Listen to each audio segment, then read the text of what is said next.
আসসালামু আলাইকুম। আমি ছোট সংসার চ্যানেল থেকে আয়েশা আফরিন বলছি। আশা করি আল্লাহর অশেষ রহমতে আপনারা সবাই ভালো আছেন। আলহামদুলিল্লাহ আমরাও ভালো আছি। তো নতুন আরেকটি ভিডিও নিয়ে চলে আসলাম। আর সবজিগুলো একটু পলিথিন করে রেখে দিব। তো আনলাম সকালবেলা, তো সময় পাইনি, তো পরে ওই যে বাইরেই রাখা ছিল। তো এরপর একটু এখন পলিথিনে ঠিকঠাক করে তারপর ফ্রিজে রেখে দেবো। আর এখন তো কি বলবো, শীতের সিজন, এখন তো আর কোনো সবজির অভাব নেই। আর যত সবজি তার মধ্যে কিন্তু আমার বেগুনের সবজিটা একটু বেশিই প্রিয়। আমি জানি না আমার বেগুনটা এত বেশি পছন্দ কেন। আমি খুব পছন্দ করি বেগুন, যদিও আমার খাওয়া নিষেধ, তারপর আমি বেগুনটাকে কেন যেন বেশি পছন্দ করি। তো এই যে সবজিগুলো সবই আনলাম অনেকগুলো। আর আমি তো এমনিতেই সবজি খুব পছন্দ করি, তো বাজারে গেলে না নিয়ে আর আসতে পারি না। তো বেশি করেই নিয়ে আসলাম সব আইটেমের। আর এই খিরইগুলো কিন্তু অনেক ভালো। তো আনার পরে আমি কেটে খেয়ে দেখলাম ওরকম কোনো তিতা নাই। এমনিতে এর আগে যখন খিরই আনছি দেখলাম যে কাটলে তিতা তিতা লাগে। তো আজকের খিরইটা ভালো করছে, সেরকম একটা তিতা না। তো সবই নিয়ে আসছি। কাঁচামরিচ আর ধনিয়া পাতা তো এটা প্রতিদিন লাগেই।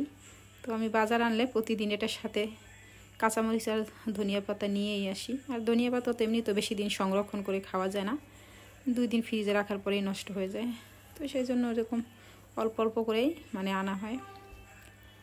এই আর আজকে হলো এখন এগুলো ঠিকঠাক করে রেখে তারপর একটু রান্নাবান্না করব। তারপর আবার একটু বাইরে যাব ছেলে মেয়ে নিয়ে ঘুরতে। ওরা তো বাসায় বন্দি আজকে কয়েকদিন যাবত।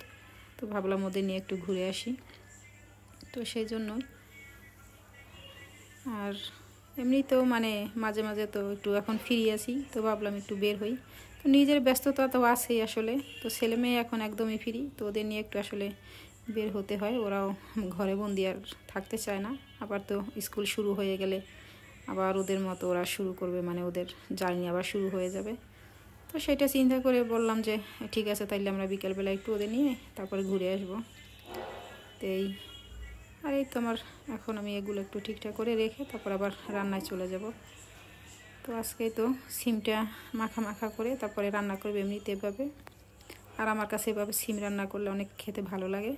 তো একটু গ্যাসের চুলায় একটু সমস্যা, ওটা হাই হিটে রান্না করলে আরও বেশি ভালো লাগে।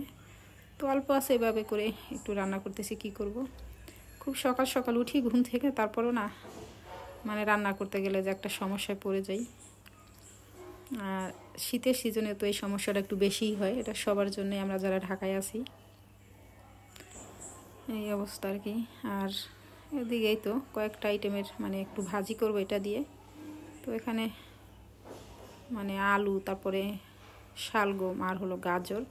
তো গাজরটা আমি খুব একটা বেশি পছন্দ করি না, জাস্ট এটার পুষ্টিগুণ তো আছেই, এরপরে একটু কালারটা সুন্দর, সবজিতে দিলে একটু দেখতেও সুন্দর লাগে। তো সেই জন্য এই গাজরটা আনা হয়। আর ওই যে একটু একটু করে খাই। এমনিতে খুব পছন্দ আমি করি তা না, আমার ছেলে মেয়ে ওইভাবে করে না, মোটামুটি আর কি। এই আর আমাদের তো প্রতিদিনের ব্যস্ততা থাকেই, রান্না বান্নার পাশাপাশি অন্যান্য কাজও থাকে। শুধু যে এই একটা কাজ সেটা কিন্তু না। আমরা দেখা যায় রান্না করা চুলায় বসিয়ে তারপর কিন্তু অনেক কাজ সারি, এদিকে রান্নাও হয়ে যায় আমাদের, ওদিকে কাজও হয়ে যায়, এইভাবেই করতে হয়। তো এই যে এখন কিন্তু আমরা একটু হাতির ঝিলে চলে আসলাম। আর এখন তো রাত হয়ে গেছে, আসলাম বিকেলবেলায় কিন্তু এখন রাত হয়ে গেছে। তো এই যে রাতের ভিউটাই আপনাদের সাথে শেয়ার করতেছি, কিন্তু অনেক সুন্দর লাগতেছে, দেখলে মনে হচ্ছে যেন কোথায় আসছি এরকম। আর রাতেই কিন্তু আমরা একটু বোটে চড়ে ওদের নিয়ে একটু ঘুরে আসলাম। এই যে তো এরপরে ওরা ওখান থেকে কয়েক রাউন্ড দিয়ে ঘুরে তারপর আবার আমাদের পাশে চলে আসলাম। তো একসাথে অনেক লোকজন ছিলাম, সবাই মিলে কিন্তু ভালোই লাগতেছিল। আর এখন কিন্তু প্রচণ্ড ঠান্ডা একদম, চারিদিকে যেহেতু খোলামেলা সরাসরি বাতাস আসে। আর লেকের পাশ দিয়ে কিন্তু এমনিতেই সবসময় বাতাস একটু বেশিই থাকে। আর শীতে কিন্তু এখন আর টেকা যায় না, বিশেষ করে সন্ধ্যার পরে অনেক ঠান্ডা থাকে। এই তারপরেও ভালো লাগতেছিল। আর ওরা তো যেহেতু অনেকদিন পর্যন্ত ঘরও বন্দি, লেখাপড়া শেষ, পরীক্ষা শেষ, এখন তো ওরা ফ্রি। আমার একটু ব্যস্ততা ছিল, এই জন্য আমি ওদের নিয়ে এতদিন বের হতে পারিনি। তো এখন একটু ব্যস্ততা কম, সেই জন্য আর কি একটু ওদের নিয়ে বের হয়ে ঘুরে আসলাম। তো যাই হোক, এই তো এদিকে একটু সেমাই রান্না করতেছি। আর আজকে আমার বাসায় হঠাৎ করে মেহমান চলে আসছে, তো আমি জানিও না। তো সেটা ছিল মানে হ্যাঁ দুপুরের দিকে, মানে আমি হলো আমার একটু জরুরি কাজ ছিল বাইরে, তো কাজটা সেরে তারপর যখন আসতেছিলাম, তো আসার পথে হঠাৎ করে দেখি আমার মানে আমার ছেলেকে নিয়ে আমার কাকা, মানে আমার ছোট কাকা, উনি নামাজের জন্য মসজিদে যাচ্ছে। তো সেই মুহূর্তে আমার সাথে দেখা হয়েছে। তো আমি তো মানে হঠাৎ অবাক হয়ে গেলাম যে কাকা আসলো কোত্থেকে, আমাকে তো মানে বলেও আসেনি। তো আমার এই কাকাও আসলে মানে 5 বছর পর্যন্ত সৌদি আরব ছিল। তো এরপরে সেখান থেকে আসছে, তো বাংলাদেশে আসছি সেটা জানি, তো আমার বাসায় যে আজকে হঠাৎ করে আসবে সেটা আমি জানি না। তো আমি দেশে মানে দেখে তো অবাক হয়ে গেছি, তো কাকা আসলো কোত্থেকে হঠাৎ করে। তো যাই হোক, এরপরে আর কি দেখা হলো বাইরে বসেই। তো এরপর তারা নামাজের জন্য বাইরে মানে মসজিদে চলে গেছে, আর আমি আবার বাসায় চলে আসলাম। আমার বাচ্চা ছাড়া মিলে আর কি 5 ভাই।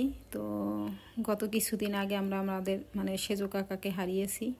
সে আমাদের থেকে চিরতরে বিদায় নিয়ে চলে গেছেন, আর এখন তারা 4 ভাই আছেন। তো আমাদের বাচ্চা ছেলেদের ভিতরে মানে খুবই ভালো একটা সম্পর্ক এখন পর্যন্ত আছে আল্লাহর রহমতে। তো আমার আব্বা হলো ভাইদের ভিতরে বড়, আর আমার কাকার আমার আব্বাকে প্রচণ্ড সম্মান করে বড় ভাই হিসাবে। আর এখন পর্যন্ত আল্লাহর রহমতে সেই সম্পর্কটা আছে। মানে বর্তমানে কিন্তু খুব একটা পাওয়া যায় না এইভাবে, মানে ভাইদের মধ্যে যে একটা মিল মহব্বত, সেটা কিন্তু আমার বাপ চাচাদের ভিতরে সেই সম্পর্কটা এখন পর্যন্ত আল্লাহর রহমতে আছে, আর আশা করি থাকবে। আর আমার কাকারা ওইভাবে আমাদেরকে তাদের সন্তানদের মতো করেই দেখে, আর আমরাও আমাদের মানে কাকাদেরকে ওইভাবেই ভালোবাসি। তো আল্লাহর রহমতে এখন পর্যন্ত সেই সম্পর্ক আছে, তো আশা করি এরকম থাকবে। তো কিছুদিন আগে মানে আমরা আমাদের কাকাকে সেজো কাকাকে হারিয়েছি, আর এখন তারা 4 ভাই আছেন। আল্লাহ যেন তাদেরকে সুস্থ রাখেন, যতদিন বেঁচে থাকেন আল্লাহ যেন তাদের অনেক দিন বাঁচিয়ে রাখেন, আর এইভাবে যেন তাদের ভাইয়ের মধ্যে যে সম্পর্ক সেটা যেন থাকে, সেই দোয়া আল্লাহর কাছে করি। আর এই তো এদিকে এখন একটু এই যে খিচুড়ি বসিয়ে দিলাম। তো আজকেও হলো খিচুড়িটা করব মানে পোলার চাল দিয়ে। তো ডাল আর চালটা আগেই আমি ধুয়ে রেখেছিলাম, তো এখন একটু বসিয়ে দিলাম। তো গরুর মাংসটা তো একটু মানে আগে ভুনা করেই রেখেছি, তো হয়ে যাবে। তো আমি না খুব একটা মানে রাতে রান্না করতে ভালো লাগে না আমার, আর ওইভাবে করাও হয় না। তো আজকে আবার যেহেতু সব কিছু রেডি করা ছিল, তো ভাবলাম তাহলে আজকে একটু গরম গরম খিচুড়ি করি। শীতের মধ্যে কিন্তু মানে রাতে গরম গরম খিচুড়ি খেতে ভালোই লাগবে। তো সেই জন্য একটু করতেছি, পোলার চাল দিয়েই করতেছি। আর এমনিতেও মানে খিচুড়ি তো আমি অনেক পছন্দই করি, সেটা তো মানে কি বলবো, সবাই করি আমরা ঘরের সবাই। আর রাতে যদি এরকম হয় শীতের রাতে গরম গরম খিচুড়ি, তাহলে তো কথাই নেই। তো এই তো এদিকে কিন্তু আমার খিচুড়ি হয়েও গেছে, আর খেতে কিন্তু আসলেই অসাধারণ। আমি তো মানে অনেক মজা লাগছিল। তো আমি একটু মানে ব্যস্ততার কারণে রেগুলার ভিডিও দিতে পারছি না। তো আশা করি এই ব্যস্ততার বেশি দিন থাকবে না, হয়তো কিছুদিন পরেই আবার ফ্রি হয়ে যাব। তো তখন থেকে আবার রেগুলার ভিডিও দেখব। তো আশা করি সে পর্যন্ত আমার আপুরা ভাইয়ারা সবাই আমার সাথে থাকবেন। আর আজ এই তো খিচুড়ি খেতে খেতেই আপনাদের কাছ থেকে বিদায় নিব। তো সে পর্যন্ত সবাই ভালো থাকবেন, সুস্থ থাকবেন, আমার জন্য দোয়া করবেন। আল্লাহ হাফেজ।